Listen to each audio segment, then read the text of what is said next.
কাল স্যার বরবাদ তুমি তাইলো বাপটাজি খাওয়ালে যেমন করে দীক্ষা তোর ফকিনি ঠিক আছে তোর কাছে ওইটা কথা আমার কাছে তো টাকা নাই তোর কাছে টাকা আছে আমার কাছে তো নেই রাহাতকে দিই তোর রাহাতে দিয়ে দিতে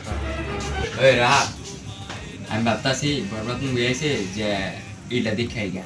হলে যেমন করে দেখাই গা টাকা আছে নি তোর কাছে না আমার কাছে তো টাকা নিয়ে লেগে তো তোর কাছে আইছি ফকিনের পোলা 2 দিন ধরে ভাত খাইতে ভাতের টাকা পাই না আর তোরা এসে ওটা মুভি দেখবি আমি ফকির আমি মিসকিন এখন আমার মাথায় একটা সে একটা বুদ্ধি আইছে কি বুদ্ধি তাহলে টেলিফোন আমার কাছে ঠিক আছে ল আহা আমি পারি না আর পারি না আমি কেন মরি না